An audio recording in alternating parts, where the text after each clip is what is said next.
Colonel Papaioannou began his military career by enlisting in the 2nd Battalion, 102nd Infantry Regiment, 26th Infantry Division, Connecticut Army National Guard. He completed basic training at Fort Dix, New Jersey.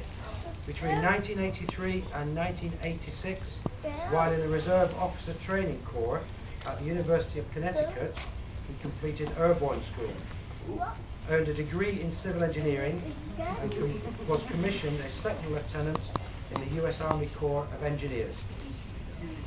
Second Lieutenant Papaioannou was first posted as an engineer platoon leader in C Company, 242nd Engineer Battalion, Connecticut Army National Guard.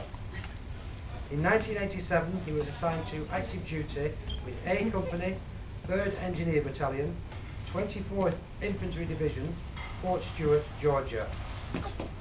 During this tour, he served as then Lieutenant Colonel Craddock's Task Force Engineer, supporting the Sakkers Armour Battalion during rotations at the National Training Centre and an overseas deployment to Turkey.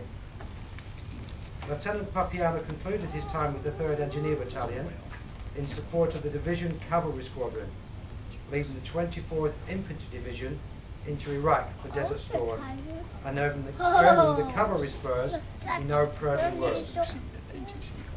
Promoted to captain in 1992, he was sent to the operations section of the 3rd Engineer Brigade, 3rd Infantry Division in Würzburg, Germany. After writing what seemed an infinite number of operational orders, he was rewarded with the position of Battalion Motor Officer, 16th Engineer Battalion in Erlangen, Germany. The battalion then moved to Bamberg, Germany, because apparently the B was better there, and Captain Papaioannou was given command of A Company, 16 engineers. In this position he also served as USA Army Engineer Company in support of the Allied Mobile Force Land, the AMFL, an earlier version of the NATO Rapid Reaction Force. Captain Papaioannou was fortunate enough to deploy his company to Norway, Spain and Turkey, as well as train with Dutch Armoured Brigade in the USA Army Training Centre in Holmesfeld, Germany. Captain Papaioannou concluded his company command in support of the Sava River crossing as the US Army entered Bosnia in January 1996. Whilst most captains are assigned thankless, faceless, troopless support jobs after company command, Captain Papaioannou was fortunate enough to be asked for the to ask for the commander of the opposing forces at Holmesfeld, Germany Training Centre.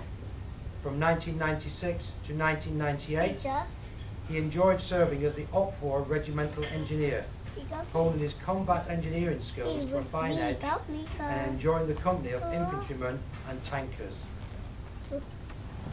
Sadly, all good things must come to the end, and when the Army promoted him to Major, it sent him to Fort Sam Houston, San Antonio, Texas, for a much-deserved break from eating field rations and cleaning mud off his gear. Assigned to the mobilization section of 5th Army, Major Papaioannou spent his days with the administration of deploying reserve soldiers to Bosnia and his nights courting the future Mrs. Papaioannou. Formerly of Waco, Texas, located about 80 kilometers from Fort Hood, Texas. After 18 months in lovely San Antonio, he, having convinced Wendy to marry a soldier, escape Texas and see the world, he was assigned to Fort Hood, Texas, where he spent 4 years working with reserve soldiers, building things as the operations officer of the 62nd Construction Engineer Battalion and as the executive officer of the Engineer Brigade, 1st Cavalry Division. In 2003, with divorce looming on grounds of misrepresentation, Major Papaioannou convinced his assignments manager to send him to Shea. During his time here, in addition to solving housing problems, he was promoted to Lieutenant Colonel, became a popular media figure, Lieutenant Colonel Papaioannou, Shape Housing, both on radio and television, and added a son, Ryan, to his family. Lieutenant Colonel Papaioannou is not going far after retirement. He will shortly become the Chev's operation manager, adding his skill set to the US Army Garrison Benelux, and will continue to help support the USA community here at SHAPE as best he can. Sir, I would ask you